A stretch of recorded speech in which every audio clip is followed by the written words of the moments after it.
Sexoterapia, para quem gosta de falar, para quem gosta de fazer e até para quem não gosta.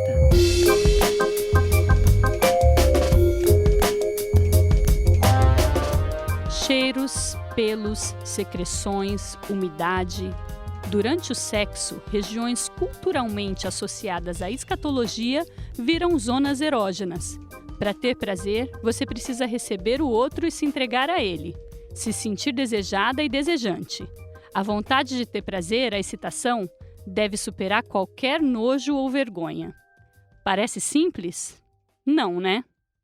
Nojos e vergonhas é o tema do episódio de hoje do Sexoterapia, esse espaço criado por Universal UOL para falar de sexo e relacionamento. Eu sou Marina Bessa, editora-chefe de Universa, e ao meu lado, Ana Canosa, sexóloga, psicóloga e dona da voz mais sexy da podosfera. Oi, Ana. Olá a todos e a todas. Vamos lá para este assunto importante que vai limitando a vida sexual das pessoas. E hoje nossa mesa está animada com Carol Tchoukian e André Lage do Soltos S.A., que é um canal no YouTube, um perfil no Instagram e agora um blog no Universa. Olá, estamos aqui na família Universa, toda segunda e quarta, se você quiser saber sobre os dilemas, as dores, as delícias da solteirice, acessa o nosso blog, porque você vai ver que tem muito mais gente na lama igual a você. Olá, todo mundo. Eu tô muito honrado de estar aqui porque eu sou o primeiro homem dentro do Sexoterapia. Sim, Primeira vez. Primeira vez. Tô muito honrado de estar aqui entre essas mulheres maravilhosas. Eu admiro cada vez mais as mulheres e compreendo cada vez mais os dilemas da solteirice, porque, olha... E quem tá na pista sempre se depara com essas questões relacionadas à intimidade, à autoconfiança, né, não? E acho que na solteirice isso é mais difícil, porque como a gente está tendo mais relações casuais, você tem menos intimidade. Exatamente. E aí quando rola cheiro, fluido, pum, cocô, com uma pessoa que você acabou de conhecer no aplicativo, é um pouquinho mais complicado, né?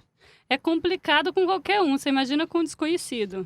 Né, Ana Canosa falou em sexo, pensou em vergonha? Eu acho que a gente falou, né, no episódio de sexo oral um pouco essas questões de nojo que as pessoas têm em relação a fazer sexo oral, por exemplo, entrar em contato com o fluido dos outros, né?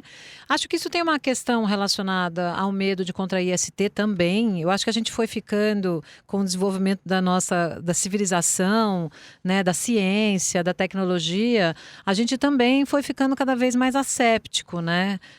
Quanto mais doenças você descobre, vírus, bactérias, fungos, enfim, etc e tal, a gente vai também tentando tornar as coisas mais limpas, evitar contato com determinados fluidos. Você vê, a gente está em época de coronavírus, então, né, quer dizer, espirrou, acabou, pode morrer.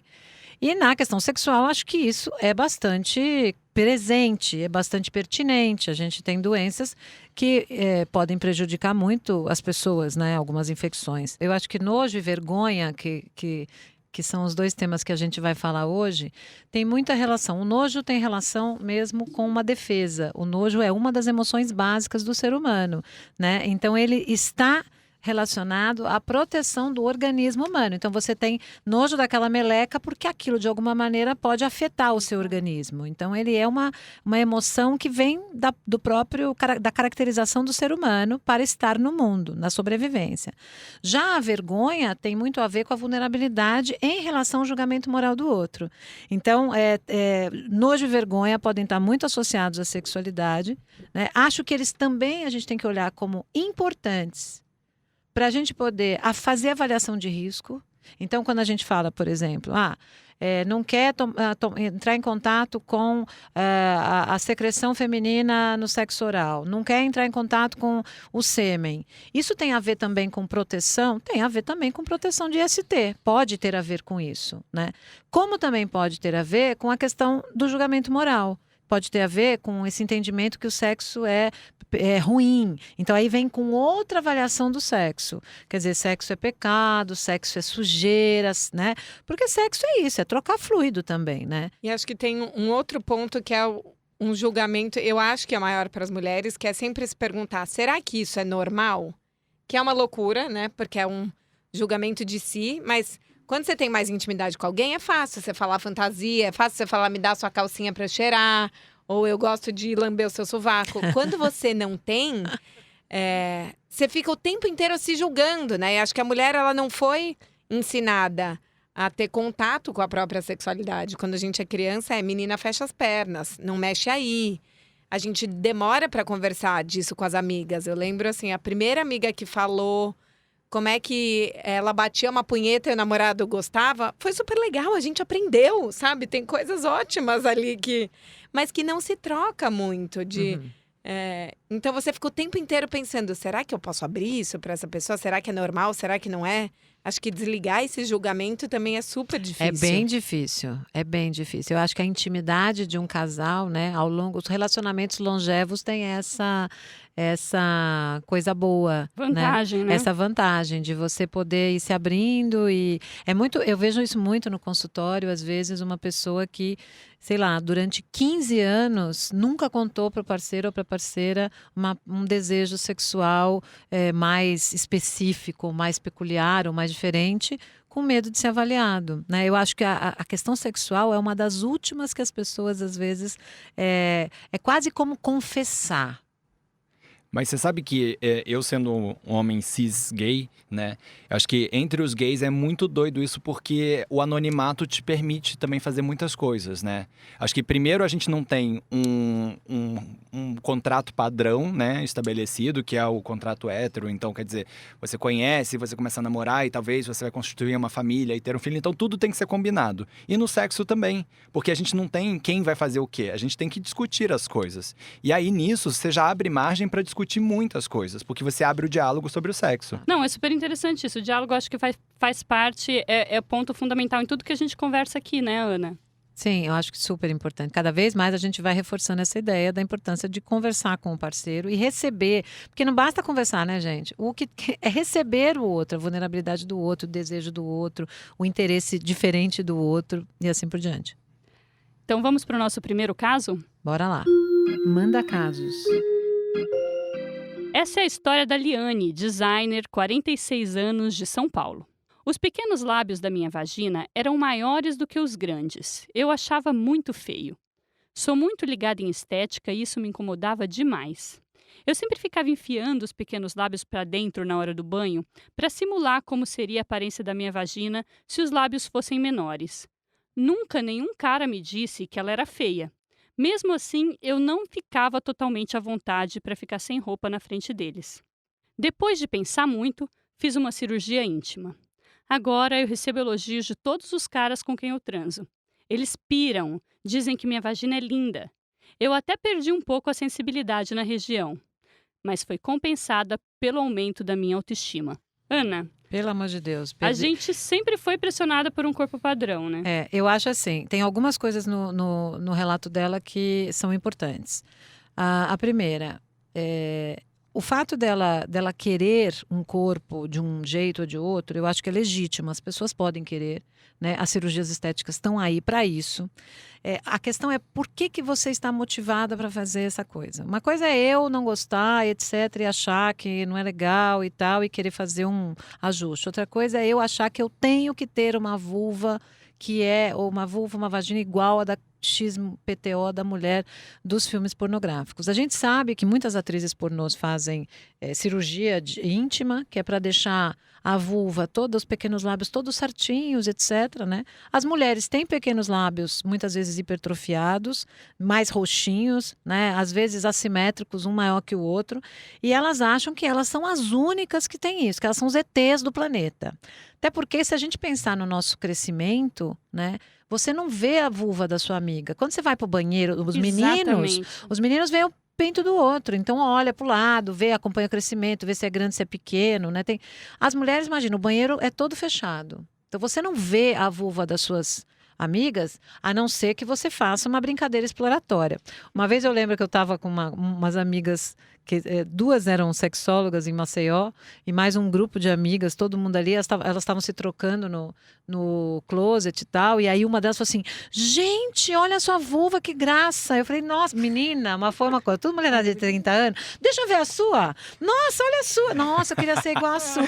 Cara, pensa, tipo, eu fico impressionada, eu achei tão engraçado, porque parecia assim, um monte de mulher 9 anos de idade, era todo um monte de mulher de 30 e tantos anos, que nunca tinha feito isso, nunca tinha visto a vulva da outra, porque eram mulheres heterossexuais que não tiveram essa experiência de brincar com o corpo, né? E até porque só hoje a gente está vendo isso. Você vê aquele cara que fez uma exposição de vulvas de gesso, né? Então, eu acho que tem uma coisa neste relato que é o quanto de fato ela está fazendo essa cirurgia porque ela quer, porque ela vai achar mais bonito ou não, ou quanto esta avaliação estética tem a ver com uma imposição social.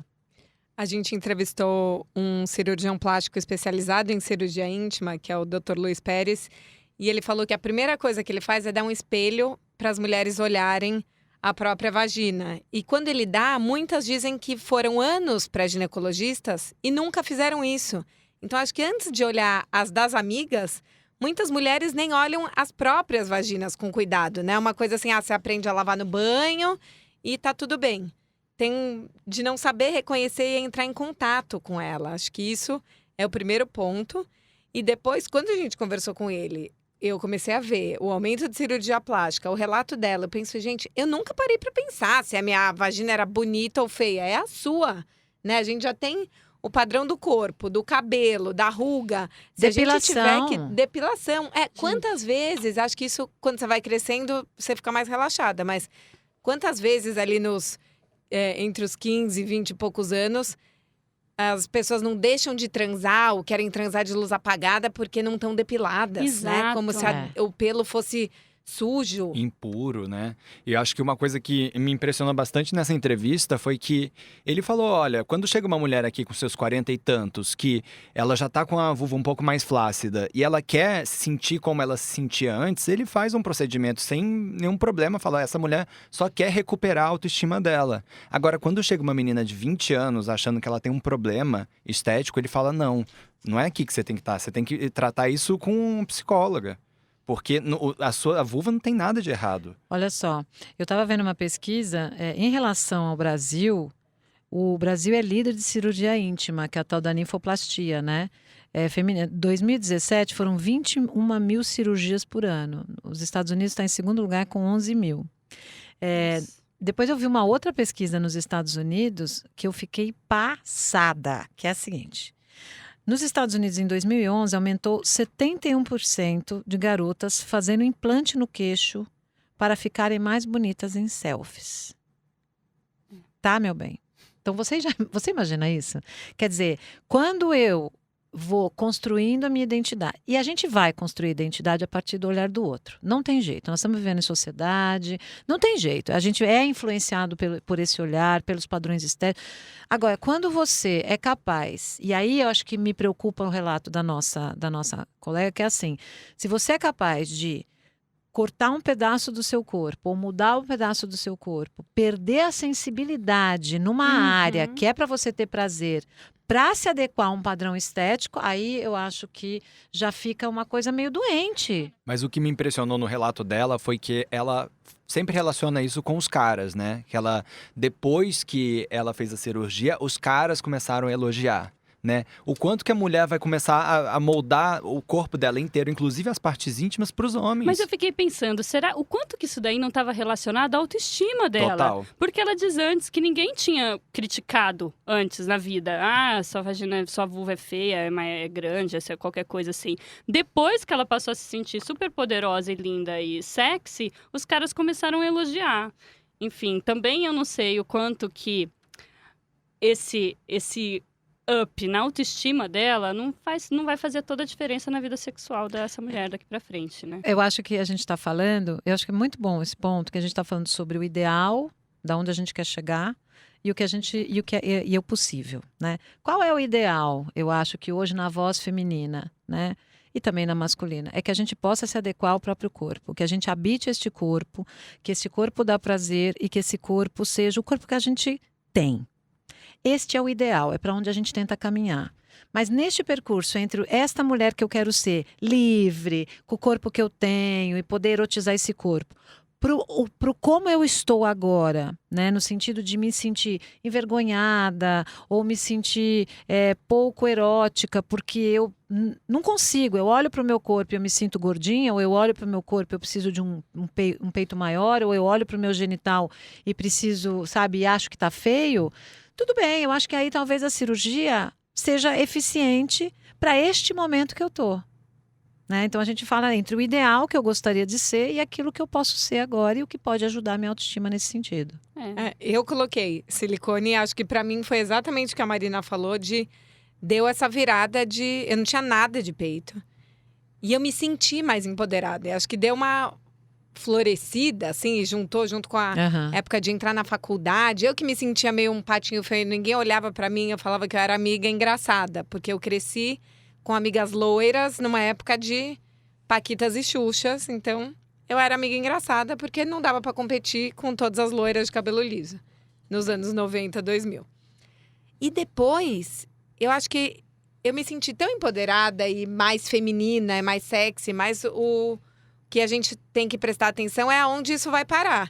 Porque se eu não me conectar com a minha autoestima, depois do peito vai virar a barriga, daí depois da barriga vai virar a ruga do rosto. E acho que uma coisa preocupante tá ficando cada vez mais fácil, né? E eu acho que eu vejo muito do lado dos homens uma auto-objetificação, sabe? Eu acho que com o Instagram, com as redes sociais, começou a rolar muito isso que as mulheres sempre foram objetificadas ao longo da história e, de repente, os homens começaram a se auto-objetificar. Então, é muita foto de torso, malhado ali, aquela barriga tanquinho, colocada para jogo, e aí com 1000 produtos que os caras tomam, aí começam a fazer injeções, aí começam a fazer harmonização facial.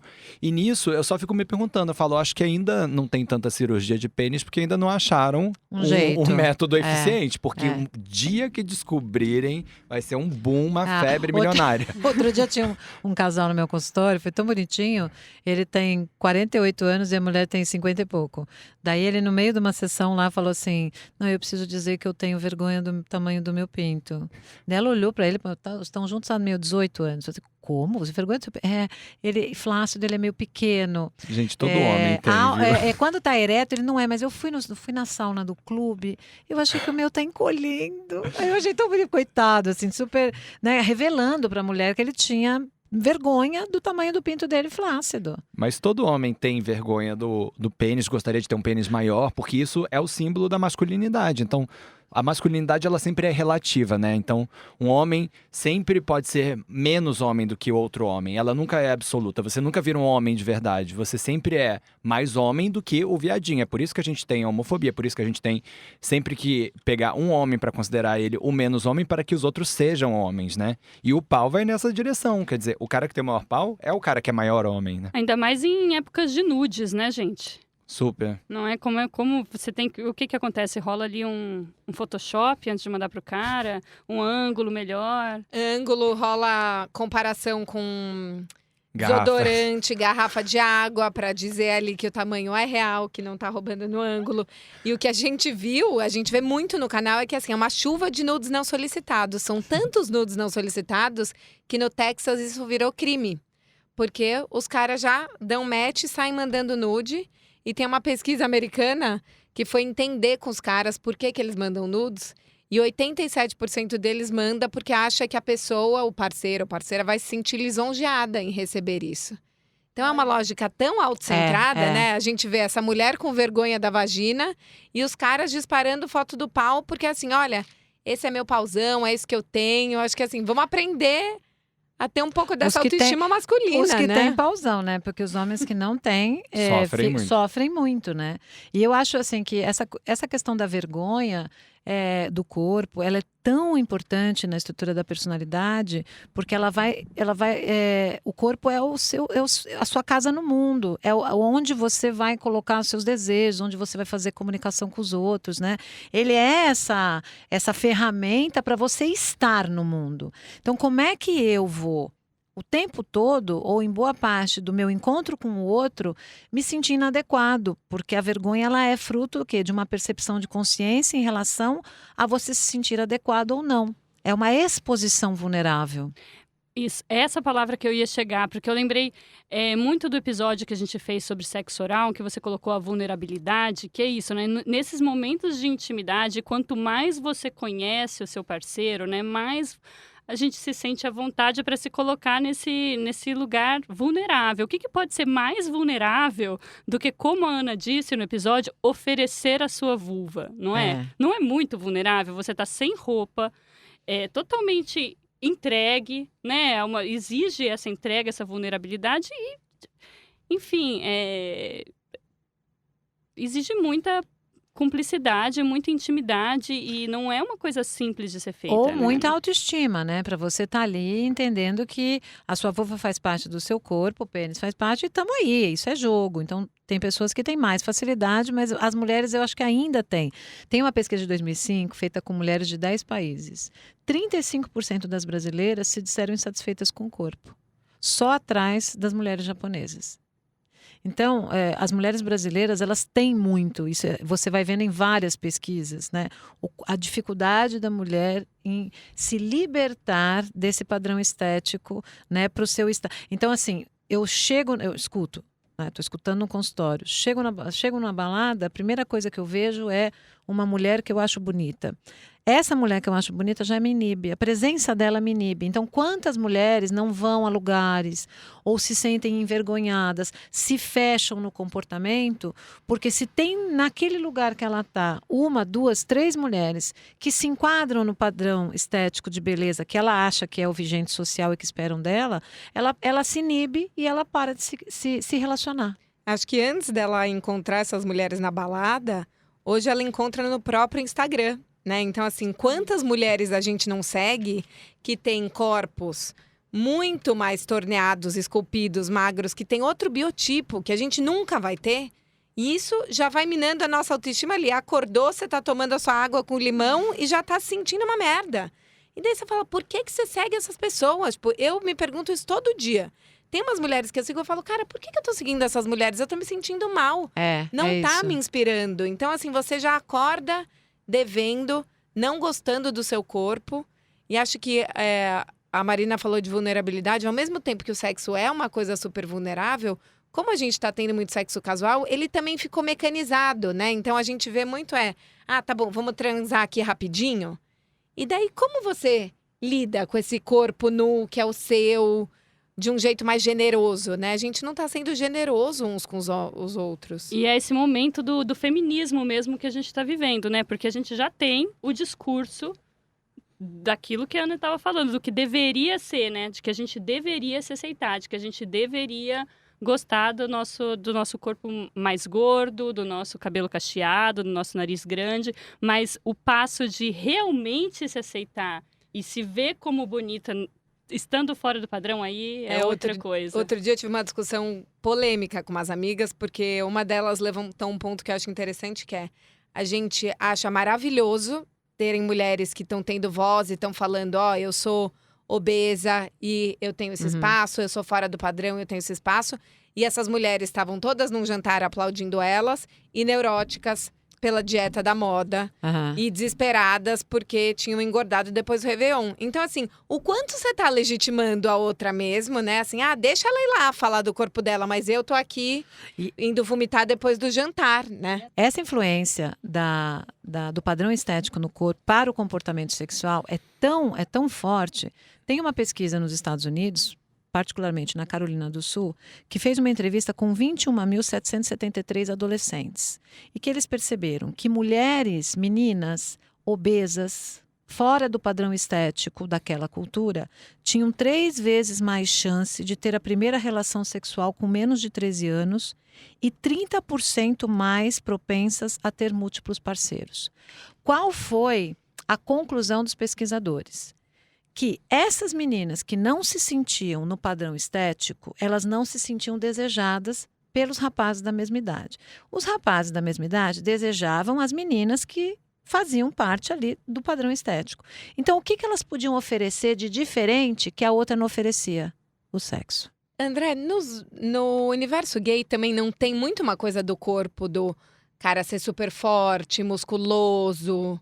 No universo gay tem, vamos dizer assim, tem várias tribos, né? Então existe uma tribo que sim, que é uma tribo que a gente chama das Barbies, né? Que tem essa pressão estética de você ser muito malhado, que é onde tem muita vigorexia, onde tem muito transtorno de imagem. Agora tem outras coisas, então, por exemplo, tem os bears, que são os ursos, que são homens peludos e gordos e grandes e que estão satisfeitos com os corpos deles e que não ligam pra isso, que tem suor, que gostam de cheiro, que são... Então, assim, tem uma gama. Acho que existe sim uma pressão estética dentro do mundo padrãozinho gay, mas acho que existe um espectro muito mais amplo de estéticas. Vamos aproveitar que o André falou de cheiros e de suor e vamos passar para o nosso caso de nojo. Manda casos. A segunda história do dia é da Fabiola, jornalista, 35 anos, de São Paulo. Eu me considero uma liberal no sexo. Gosto de praticamente tudo. Mas se tem uma coisa que eu não suporto, é sêmen. Acho tudo nojento. O cheiro, o gosto, a consistência. Mas pra mim, o gosto é o pior. Agora que eu tô namorando, de vez em quando meu namorado faz por merecer, eu abro uma exceção e engulo, porque ele pira nisso. Mas em sexo casual não rola. Até já deixei os caras gozarem em cima de mim. Eu não sei porquê, mas eles amam isso. Mas pra mim, é um nojo. Fico sentindo aquele cheiro pra sempre. Amiga, deixa eu dizer uma coisa pra você. Receber ejaculação, né, pode fazer com que a mulher tenha mudança de humor, inclusive. Sabia disso? Guarda no Olha potinho, isso, gente. guarda no Anota potinho e isso. passa de manhã, assim, numa segunda-feira mais deprimida. Tem ácido hialurônico, O né? sêmen, o sêmen contém açúcar, espermatozoides e alguns compostos aromáticos. Como é viscoso, é sexualmente estimulante para mais partes da vagina e do colo do útero do que somente a penetração do pênis. A mulher que ingere o açúcar da ejaculação, aí seja pela parede da vagina, seja, né, Pela da garganta? pela da garganta, ela se sente energizada depois do sexo com ejaculação, porque está com um pequeno pico de açúcar combinado com a estimulação. Acabou, Ana, Red Bull. para, chupa uma bala que dá no mesmo, vai. Acabou Red Bull. Olha aqui, o sêmen contém testosterona, estrogênio, hormônio folículo estimulante, hormônio luteinizante, prolactina e vários tipos de prostaglandinas. Todos esses hormônios têm a capacidade de alterar o humor e podem ser absorvidos na corrente sanguínea da mulher através das paredes vaginais, segundo alguns pesquisadores. Portanto, meu bem, tampa o nariz e engole para se sentir mais Ana, não, mas ela tem nojo, gente. Eu tô A gente brincando, precisa, brincadeira, tô mas a brincando. Não gente precisa. Não precisa, claro que não. Não, ainda que não... É óbvio que ela não precisa fazer nada que ela não queira ou não esteja à vontade. Mas assim, ela precisa trabalhar isso. Sei lá, não pode ter coisas que a gente tem nojo e que simplesmente a gente tem nojo. Certeza. Eu acho que o nojo, inclusive, é uma emoção primária, uma emoção básica, né? Que serve muito também como uma defesa do organismo, né? A gente tem nojo de coisas que a gente acha que podem fazer mal pra gente. Essa é uma resposta automática, evolutiva. O nojo faz parte. Tem até aquele filme, né? Aquele que tem a alegria, o medo, a tristeza, a raiva e o nojo. Divertidamente. Divertidamente, que É é verdade. ótimo. Quem não assistiu tem que assistir, é uma gracinha. É bom de ver com as crianças, mas os adultos também aprendem muito. Então, o nojo, ele tem essa função, a função de evitar, né? De se recolher diante de alguma coisa que a gente entende como ruim, como ameaçadora, como que pode provocar mal para o meu organismo. Então, eu não sei, eu acho que a gente tem que também ser generoso com as nossas respostas. É que tudo tem um limite, né? Tem gente que tem nojinho, tem gente que tem nojão. Aquele negócio que né? Tipo, calma, não toque em mim que eu vou tomar um banho, né? Sim. Eu fico me questionando o quanto que ela também tem nojo de outros fluidos sexuais, não sei, talvez os dela mesmo, né? O quanto que ela consegue, por exemplo, beijar a boca do namorado dela depois dele ter feito um sexo oral nela, né? Aham. Se é um nojo só do sêmen ou é um nojo de todos os De fluidos? fluidos sexuais, né? Porque aí eu acho que também, Cheiros, né? né, você pode partir para uma investigação e saber, será que eu tenho nojo, na verdade, do sêmen porque pode me transmitir alguma doença? Ou será que eu tenho nojo de todos os fluidos porque eu não quero entrar em contato com o meu lado animal? Agora é curioso, essa coisa da ejaculação masculina, acho que tem uma coisa, né, dessa exposição, a ejaculação masculina também tem a ver com o poder do pênis, né? Tchá, aquela coisa assim, né? E você vê nos filmes pornográficos, o homem nunca ejacula dentro, sempre ejacula fora. Sim. Porque ela é uma cena performática mesmo, né?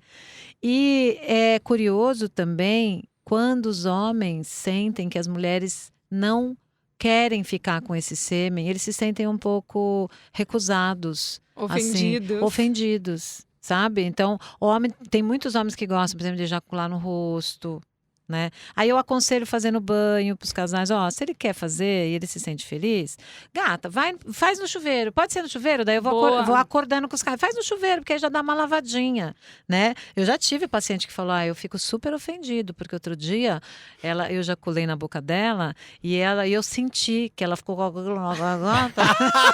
e aí ela levantou rapidinho e foi cuspir na pia. Gente, quem nunca teve nojo de... Hashtag quem nunca, gente, né? tem todos os tipos de gosto também, né? Tem hora que você pode falar, esse é bom, esse não é. Tem que tomar alguns cuidados, porque, por exemplo, realmente pode passar doença se cair no seu olho, então não pode ejacular no olho. Dentro da boca dizem que o risco é bem menor. Mas então, acontece também. Acontece também Acontece risco, né? Sim.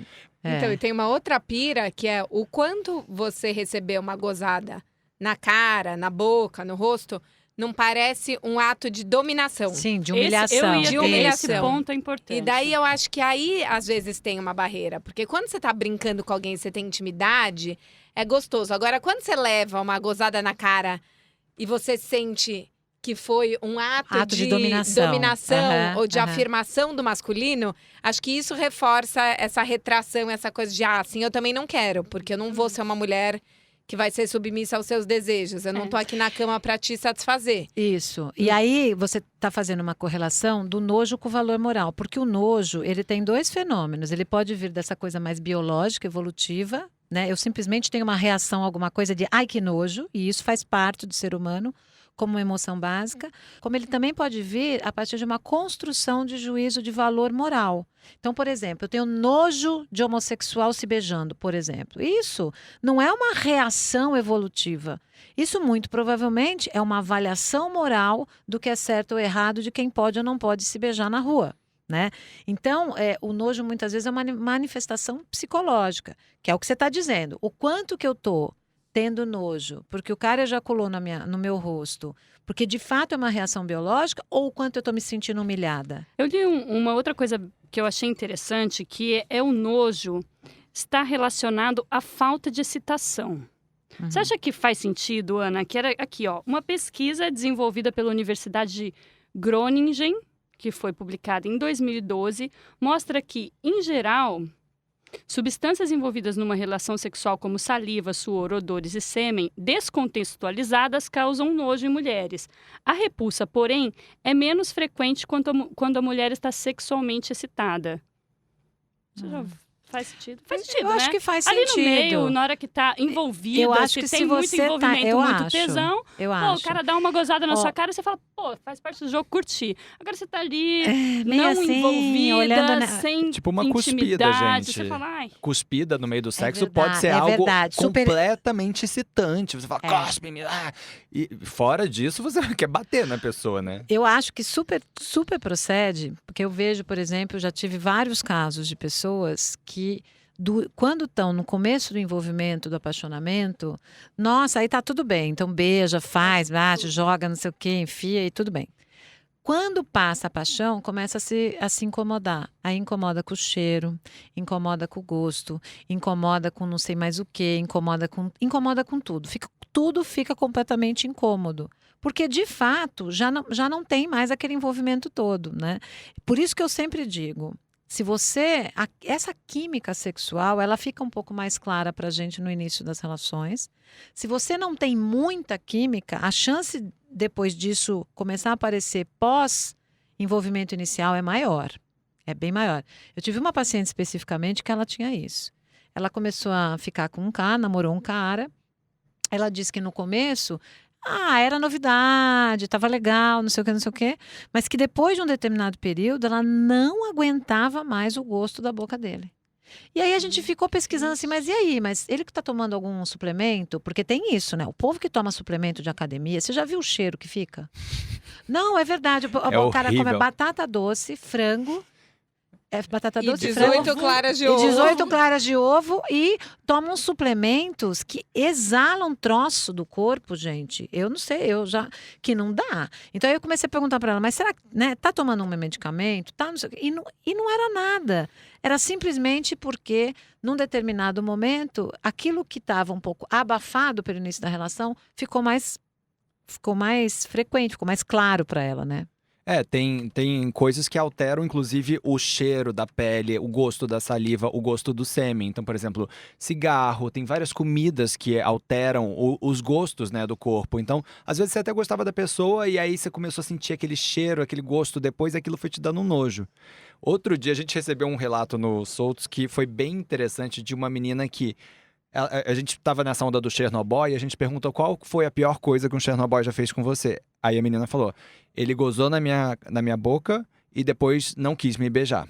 Quer dizer, o cara tava com nojo do sêmen Do próprio dele. sêmen. E aí a gente ficou, eu e a Carol, a gente entrou numa discussão sobre o que era isso, né? E eu fiquei pensando o quanto disso também não é homofobia, né? Claro Porque que é. o cara não suportar experimentar um sêmen, mesmo que seja o próprio, dentro da boca dele, quer dizer que ele não quer isso porque isso pode tornar ele mais gay, né? Pois é uma piração, né? É uma piração completa. Agora, você estava falando sobre essa alteração hormonal.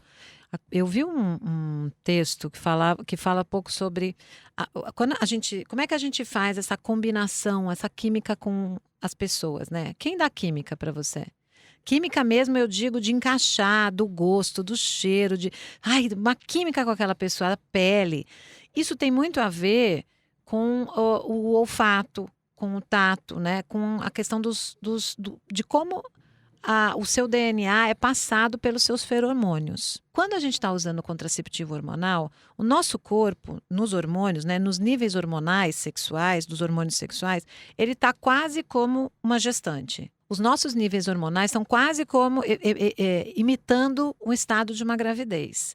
Nesse momento, as mulheres têm uma tendência a ficar com homens com um DNA mais familiar, igual ao delas. Mais familiar ao seu. Por quê? Porque se eu tenho um cara com um DNA mais parecido que o meu, é mais fácil da gente levar esta gestação a cabo e poder criar este bebê. Isso no sentido biológico evolutivo do termo. Quando as mulheres não estão fazendo uso hormonal, a tendência delas é se atraírem por homens com um DNA mais diferente. O que pode explicar, às vezes, você querer estar casada com um homem super fofo que é seu amigo, mas sempre atrás do bad boy. Daquele que nunca tá afim de ficar com você. Olha que merda. A história da nossa vida, né? Mas, outro dia... Isso eu vejo direto no consultório. Direto e reto. Outro dia eu escutei uma coisa que me soou muito familiar, que o Tom Ford, que é aquele cineasta e estilista, né? Ele falou numa entrevista que ele e o namorado vão para uma fazenda, que é dele, e eles ficam 7 dias sem tomar banho, porque eles gostam de sentir um o cheiro do outro. Mas Gente, 7 dias é muito céu. tempo. Isso, né, gente? Tudo são os extremos. Uma que não gosta de nada, outro gosta de tudo, né? Então, mas daí é dos dois, porque o relato dela, ela fala, daí meu namorado, quando ele faz por merecer, aí eu deixo. Aí eu acho que tá tudo errado, porque assim, não é sobre, né, não é junto. É assim, eu tô fazendo pra dar um presente. Será que não é mais legal achar jeitos em que isso seja prazeroso pra ela também?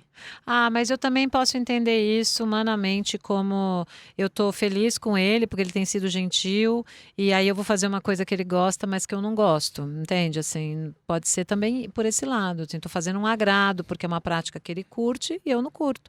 Porque a pessoa pode ter essa pira, né, gente? Sim. Pode ter essa pira de ejacular na cara. Gente, tem gente que gosta de fazer sexo com urina, junto. Tem gente que gosta de fazer sexo com cocô. Ixi, agora estamos chegando naquele momento do auge do nojo. Vamos ouvir o nosso terceiro caso? Bora. Manda casos. Vamos para a história da Jane, 37 anos, vendedora de São Paulo. Eu tenho muito nojo de ânus de homem. E acho que é bem fácil entender o porquê. Associo na hora com fezes, com mau cheiro, com germes. Se o homem mal cuida da parte da frente, imagina da parte de trás. Durante o sexo oral, não chego nem perto. Uma vez um cara me pediu para fazer fio terra e eu travei na hora. Por nada no mundo vou enfiar meu dedo ali. Imagina sair alguma coisa na minha unha. Aliás, esse também é o motivo pelo qual eu não faço sexo anal. Tenho pavor de imaginar que possa sair fezes. O que eu vou fazer na hora? Eu ia morrer de vergonha, ia ser constrangedor.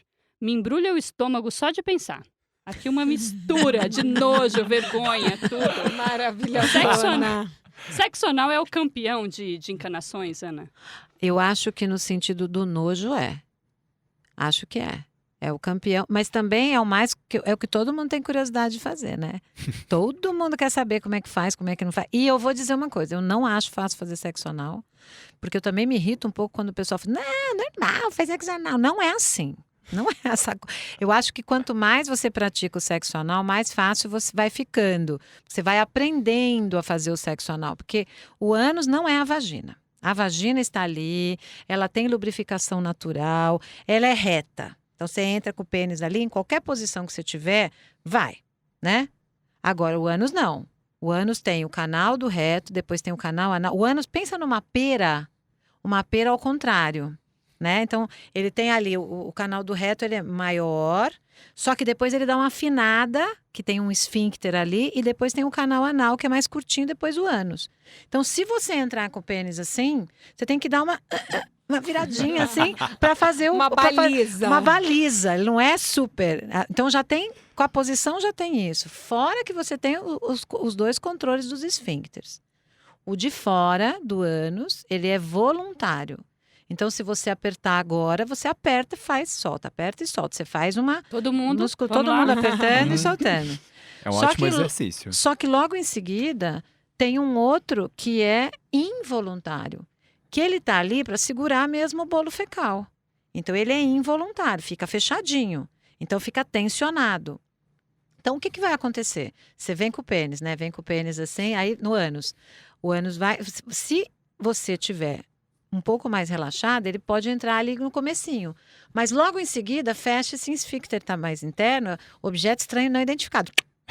Travou. É sentido contrário. Porque tá fazendo sentido contrário. O organismo ali não tá entendendo. Precisa esperar um pouco para ele entender o que está acontecendo. Tá vindo no sentido contrário. Então, vai tensionar. Tensionar, não dá para penetrar nessa hora. Tem que ir ali, curtir, dar uma esperadinha, né? Por isso que tem uma série de técnicas para fazer sexo. Não é fácil. É desejado, tem a coisa do cocô, o pessoal se incomoda, peido. E tudo isso é verdade, né, Ana? Porque tudo isso é também me verdade. incomoda as pessoas. Mas é outra coisa que, tipo, cocô e sexo anal estão ali intimamente vai ligados. Aparecer, gente. Gente, você sabe aonde você tá entrando, né? Você não tem como ir pra pizzaria e falar, como assim me trouxeram um prato francês? Não, gente, aquilo é aquilo. Então, assim, você sabe o risco que tá envolvido naquela operação. E, eventualmente, sai mesmo, né? Entre os gays, a gente chama de cheque. Ih, passou o cheque. Todo mundo vai passar cheque alguma vez na vida. É normal, é natural. Você tem que tratar aquilo da forma mais natural possível. Agora, é claro que ninguém quer isso, né? Tem como você fazer a limpeza com água, com o... Como é que chama aquele negócio? Enema. O enema. Não, enema. É. Como que é, gente? Flit enema. Vamos fazer dar a chuca, todo né? passo a passo para quem quiser fazer um sexo anal mais limpinho.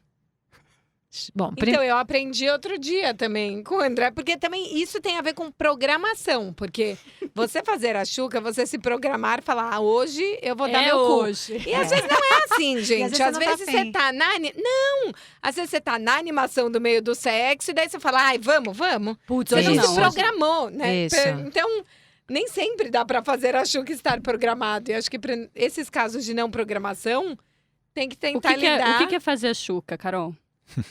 Aprendi com o André outro dia. Ih, meu Deus. Porque sempre me falava Olha a assim, situação. você pega o chuveirinho, mas você fala, gente, na minha casa não tem chuveirinho, por exemplo, não tem. Ducha íntima, não tem? Precisa. Amiga, olha, eu tenho uma dica ótima. Tem um chuveirinho que você instala na privada, dentro, interno, chama hidrojato. Ele fica na bacia, tem uma manivelinha assim, então você Tipo um bidê? tipo um bidê interno. Então ele é acoplado, você vira a manivelinha, ele já tá ali de baixo, você maravilhoso. Mas E é ótimo, porque você já está ali, então se você for fazer a chuca, já desce tudo ali na privada, no próprio vaso. mas Então, a é Amiga, você instala. colocar o chuveirinho, ou se não tiver o chuveirinho, aquela... Você vai na farmácia, Isso. a gente entrevistou o Dr. Vitor, ele ensinou também, você compra um negócio de enema, vai lá, pede pro farmacêutico, enche de água, coloca no reto e dá aquela apertada da água pra limpar. E daí tudo que entra sai. Coloca no ânus. No ânus. no ânus. E aí você espera um tempinho e depois aquilo ali vai sair. Você faz uma ou duas vezes e o negócio tá limpo Você ali dá um em tempo. teoria, tá? Sempre tem um risco ali de algo acontecer também, porque, gente, é um organismo, ele está vivo, as coisas vão se movimentando. Não quer dizer que se você fez a chuca agora que você está seguro para sempre. Mas acho que o ponto que ela levantou que eu achei interessante é, ela tem nojo, na verdade, do ânus de homens héteros. E a gente recebe muitos relatos de homens que não limpam o ânus com medo de se aproximar do cu. Então, as mulheres reclamam de cuecas que ficam sujas, porque os caras não, não gente, conseguem não dá. limpar. Realmente, Aí tanto é medo. nojo mesmo, né? Não Aí é? é nojo. Mas O mínimo de higiene, né, gente? E o cara tem tanto medo de gostar da coisa, porque ele já ouviu que outros homens gostaram, Tipo que assim, ele fala... limpar é coisa de gay, né? Se eu tô preocupado eu tô e ficar tendo- limpinho é porque eu tô querendo alguma coisa. Gente, Imagina dá minha uma mão, lavadinha. E aí, né? nisso, óbvio, né? Tem pelos, então nem todos os anos são limpinhos, tem uma floresta ali. Então, realmente, compreendo ela totalmente de ter nojo desse tipo de anos. Mas nem todos os anos são assim, amiga. Tem Não, e uns ela anos bem ela tem nojo do limpinhos. dela também, né? Porque eu acho que assim, o nojo nas mulheres já começa a coisa do pum. Tipo, você tá transando, soltou um pum, é meio tipo pausa dramática. Você fala, ai meu Deus, você fica com medo, você vai feder. Não fui eu. Não, ou às vezes até quando É onde sai o nojo aquele e a ar da vergonha vagina, se... às vezes dá vontade de você falar, olha, foi da vagina, hein? Não foi um pum, como se o pum fosse um Agora, problema. se você vê, por exemplo, mulheres têm mais problemas de intestino preso, isso é estatisticamente comprovado, né? E isso tem uma relação, talvez, com a anatomia, né, feminina, ou tem uma relação com a educação. Porque, veja só, os meninos, eu tenho um filho, né, o Theo, ele vai no banheiro em qualquer momento, no shopping, não sei, mas vou fazer cocô, vai lá, entendeu? Muitas vezes as mulheres, elas são educadas para fazer isso em casa. Então a própria mãe, não, minha filha, vai fazer cocô em casa. Porque ela também foi educada assim, né? Aquela mulher que precisa ser super asséptica, que vai fazer só cocô em casa, onde ela se sente mais à vontade. Eu entendo que boa parte de nós também se sinta mais à vontade de fazer cocô em casa, que você está ali no seu banheiro, né? Você não está preocupado com A sua duchinha. Mas é fato que os homens têm mais facilidade de, por exemplo, fazer cocô onde for. Não, a Sim. gente tem um vídeo que é hit no canal, que é o Cocô Entre Estranhos. Porque antes de você pensar no sexo anal, e você foi dormir na casa do cara a primeira vez e ficou com vontade de fazer cocô? Já dá um pânico, porque às vezes o banheiro é perto do quarto, daí você não quer que cheire, porque você não quer que nada faça ele lembrar você e cocô. Você como se a e mulher gente, né? Você e tivesse humanos, que, né, cagar animal. flores. Então, ou às vezes você vai no banheiro, no bar, tá uma fila, e daí você pensa, meu Deus do céu, eu não posso demorar, porque ele vai achar que eu tô fazendo cocô, e eu juro que eu tô fazendo xixi, e tem uma outra pessoa. Ou se você tá na fila, vai fazer cocô, e tem alguém depois na fila do bar, ou o carinha, que você tá saindo, tá atrás, você fala, ai, tem uma pessoa que entrou aqui antes. Um horror. Como se a gente fosse proibido. Então, a gente não consegue nem falar que fez cocô. É normal ter essa trava do sexo anal, porque parece dar vergonha, né? Acho que, mais uma vez, tem que ter intimidade ou bom humor. E que por é... outro lado, eu acho curioso também, agora eu me lembrei das mulheres que reclamam dos parceiros que fazem cocô de porta aberta. Então tem esse outro lado também, né? A mulher que reclama que o cara fica peidando, que o cara tem intimidade demais. Então vocês vejam como é tênue esse lugar da nossa intimidade Sim. escatológica. É tênue, né? Sim. Tem uma hora que você precisa não ligar tanto para isso, para você poder, né, de maneira orgânica estar com o outro. E tem hora que isso incomoda. Porque é intimidade demais. Então, é curioso, né, esse lugar. Mas é o mesmo perfil de gente, Ana? É a mesma pessoa que encana, que o cara tá fazendo cocô de porta aberta, que tem nojo ou de cocô na hora do sexo ou de pum. Não é o mesmo perfil? Acho que não necessariamente. Uma coisa é essa coisa um pouco da etiqueta ou do lugar da onde eu permito isso. Então, tem pessoas que no sexo especificamente, este lugar do sexo vai tudo, pode tudo e não vai ter problema se peidou, se não peidou, se saiu cocô, se não saiu cocô. Agora, no lugar da convivência, aí já pega. Então, eu acho que podem ter esses dois perfis. A pessoa que acha tudo nojento em todos os lugares e aquelas que vão delegar um lugar específico para isso, né? Para uma coisa, para uma experiência ou outra. Eu já vivi vários namoros que era, tipo, super permitido peidar um na frente do outro, gente. É uma operação natural, igual arrotar, igual coisa. Claro, você eu evita. acho nojento, Mas gente. precisa passar um cheirinho, né, Não, gente? você evita. Mas, gente, tem hora que você tá dormindo Claro. e depois o negócio Não, acontece. dormir sei lá. sempre, né? E acho engraçado porque, né, eu sendo gay, sempre foi a primeira opção é o sexo anal, né? Ou receptivo, ou eu sendo ativo. Mas o ânus sempre teve inserido na minha vida sexual, desde o início, né? E sempre foi uma coisa muito gostosa, muito prazerosa, sempre foi um objeto de desejo. Nunca passou pelo nojo. É claro, tem situações que são nojentas, óbvio. Mas nunca eu consigo olhar pro ânus e falar, nossa, credo, que ruim. Não, pra mim aquilo ali é como se fosse o órgão sexual, é igual, né? É um órgão sexual dentro da vida gay. E aí é engraçado porque, né, dentro do ânus do homem, se você faz a penetração através do ânus do homem, você atinge a próstata masculina, que é um ponto de super prazer pro homem. E vários homens héteros gostam disso. E não Sim. necessariamente eles gostam de ser penetrados por homens, né? Eu conheci um casal que eles estavam casados há 20 anos, um homem e uma mulher, e todas as noites ela penetrava ele. Ele nunca penetrou ela. E era uma relação hétero, monogâmica, super estabelecida. pois Ele é, nunca penetrou ela Não. no sexo anal. Não, nunca. Não, nunca. A pira dele era ser penetrado por ela, a pira dela era penetrar um homem. E eles eram uma relação hétero, né? E é tão interessante a gente olhar pra isso e falar, nossa, olha como, né, o sexo anal ele não tá necessariamente relacionado à homofobia. É só uma área de prazer, né? E acho que muitos homens e muitas mulheres não conseguem desconstruir isso, né? Porque quando ela fala que se um cara pedir pra ela, vai ficar com nojo, sim, tem o fator nojo. Mas o quanto também não surge um fator que é, será que ele não é gay? Total, as mulheres, nossa, tem muito. Os próprios homens, às vezes, nossa, mas eu gosto de colocar o dedo ou comprar um plug anal, né? Será que eu sou homossexual? Isso não tem nada a ver uma coisa com outra. Eu sempre digo, gente, anos é anos, para ser educada, porque numa aula eu falei, cu é cu. De homem e de mulher é igual. Então, se a gente supõe que o ânus é cheio de terminações nervosas, portanto, estimular o ânus pode gerar muito prazer para mulheres, pode gerar muito prazer para homens. Agora, a pessoa com quem eu vou interagir, nesta excitação e nesse jogo, seja no dedo, seja na lambida, no tal do beijo grego, seja numa penetração, é que tem a ver com a atração que eu tenho. E essa pessoa pode ser um homem, como pode ser uma mulher.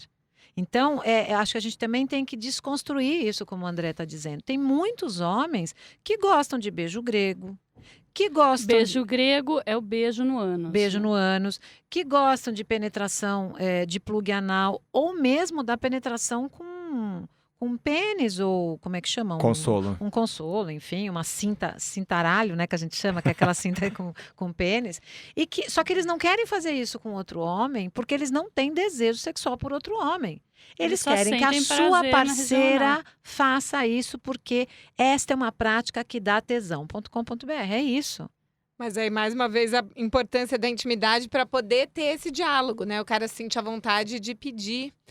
E voltando na coisa da prática do sexo anal for dummies, então falamos da Xuca.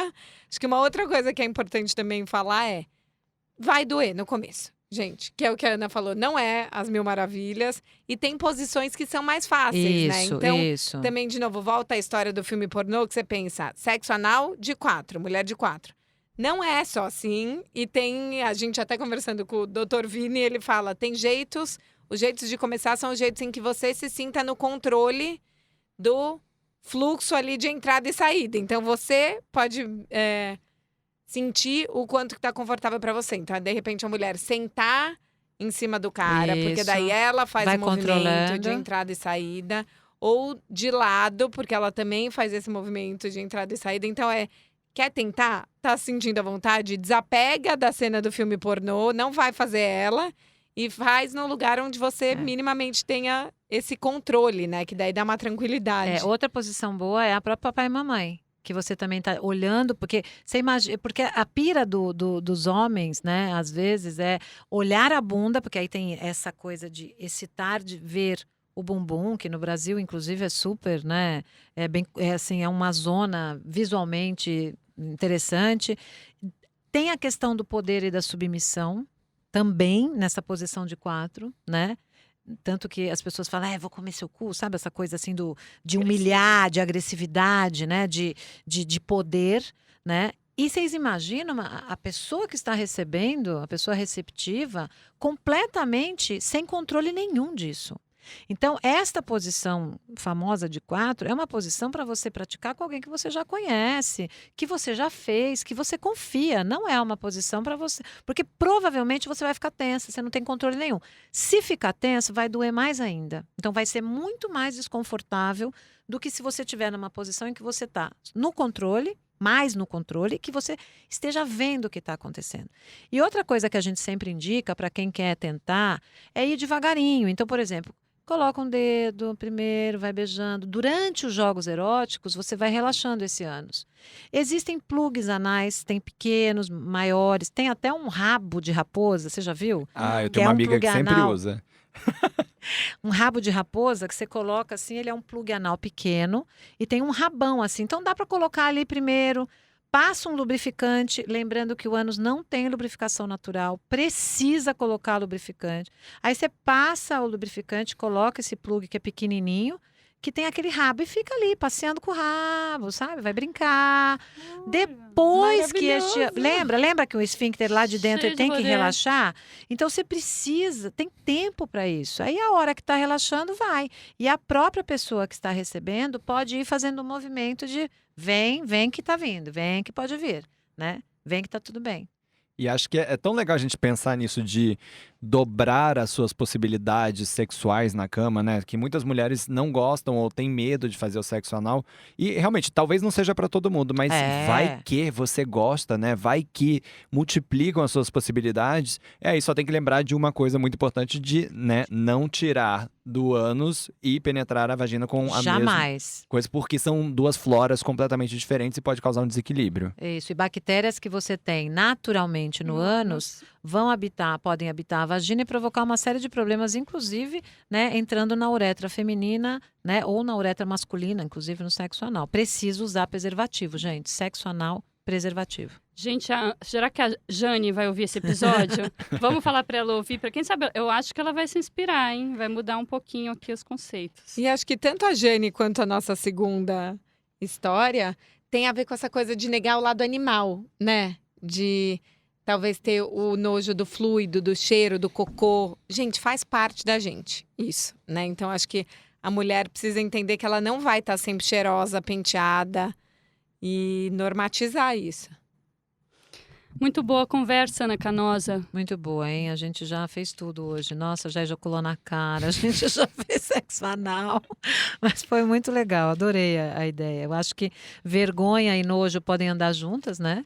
Acho que são sentimentos que podem estar presentes. E aí a gente tem várias reflexões importantes para fazer. Então vamos para o nosso clímax. Clímax. Ana, o que a gente aprendeu com tudo isso? A gente aprendeu que o nojo é uma emoção básica e que ele pode estar servindo, inclusive, para nos proteger. Né? Que a gente pode ter nojo de uma coisa ou outra associado a um valor moral. Isso é feio, isso não pode, isso não é legal. E que se a gente desassociar, talvez fique mais fácil a relação. A gente aprendeu que a gente não precisa fazer todas as práticas, mas que a gente pode fazer uma ou outra, né, quando a gente tem um parceiro ou uma parceira que nos é afetivamente muito importante. Né? A gente aprendeu que nojo e vergonha caminham juntos, que os corpos provocam muita vergonha e que a gente deveria se libertar deste tipo de amarra social. Foi bom para você? Foi bom para você? André, Carol, essa é a hora que a gente dá aquela dica para deixar o sexo ainda melhor. Carol, quer dar alguma sugestão? Sites, livros, filmes, brinquedinhos eróticos? Eu acho que a primeira dica seria: meninas, pratiquem com vocês mesmas. Então, para perder a vergonha, para ter mais prazer no corpo, compre um bom vibrador, que ele pode ser maravilhoso. Eu tenho muitas amigas que nunca tiveram vibrador. Eu demorei anos para comprar e foi maravilhoso, gente. Então, assim, use os brinquedinhos em você, porque aí você vai ficando cada vez mais à vontade com o seu corpo, com o seu prazer. E a hora que você for para a cama com o outro, vai ser mais gostoso, com certeza. Bom, gente, eu quero dizer que eu adorei estar aqui.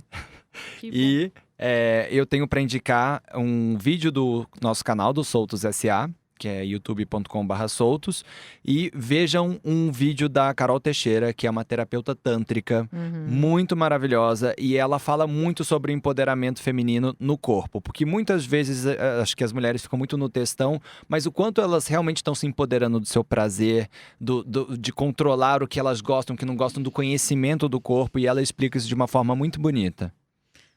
É algum vídeo específico, André? Chama-se... O empoderamento começa pelo corpo.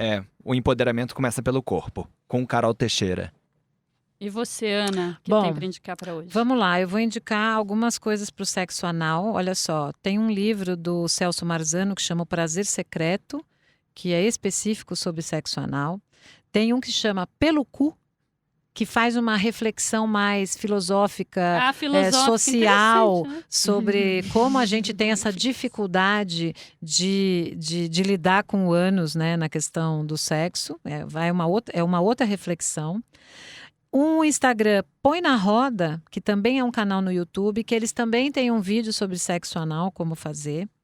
Um outro vídeo no YouTube da Kátia Damasceno, Como Dar a Roda, que é ótimo, divertidíssimo, porque ela alia informações bastante corretas, né, fisiologicamente falando, com bom humor. Então ela é muito interessante. E também indicar produtos íntimos também para a prática do sexo anal. Então você tem gels com lubrificante, com gosto, gel para beijo grego. Então, para essa pessoa que tem um pouco mais de nojo, também dá aquela, né, maquiada, né, tornar isto palatável para o indivíduo. Vamos aos poucos, né? Vamos aos poucos. Ó, eu tenho duas dicas. Uma é um perfil no Instagram que chama This is a Vulva, que, enfim, ali a gente pode lembrar que não existe um tipo de vulva, que tem muitas, aquilo que nós estávamos falando, e que é como o nariz, né? Cada um tem o seu. E também tem o famoso vídeo da Brené Brown, que é O Poder da Vulnerabilidade. Ela não fala especificamente sobre sexo, mas ela fala de relacionamento, mas que reflete, inclusive trouxe essa palavra para moda, né? Da importância da gente se permitir ser vulnerável nos relacionamentos. É isso, gente. Foi ótimo, né? Foi nada nojento, nem vergonhoso. Foi muito bom. Muito obrigada pela presença de vocês. Obrigada. Nos acompanhem no Universa, toda segunda e quarta. Textos cheios de soltura, sem nojo e sem vergonha. soltos.blogosfera.uol.com.br e acompanhe a gente também no Instagram, né? instagram.com/soltos_sa e youtube.com/soltos. Agora eu queria dizer que o meu grupo amoroso e afetivo sexual já está formado, né? Porque eu já tinha este trisal com o André e com a Carol, né? A gente vem fazendo muita coisa juntos, é sempre uma delícia, muito obrigado. E agora incluímos a Marina. Então isso agora, aí, gente, esse poliamor tá só junto, aumenta. gente. Viva a suruba no podcast. Queridas, muito obrigada e até o próximo. Sexoterapia. Até lá. Siga o Universal UOL nas redes sociais e compartilhe com a gente a sua história. Quem sabe o seu dilema não é o próximo a ser tratado por aqui. Você pode ouvir este e outros podcasts do UOL em uol.com.br/podcasts. Sexoterapia tem apresentação de Marina Bessa e Ana Canosa. Edição de áudio, João Pedro Pinheiro. Reportagem, Fernanda Colaviti. Coordenação, Juliana Carpanês.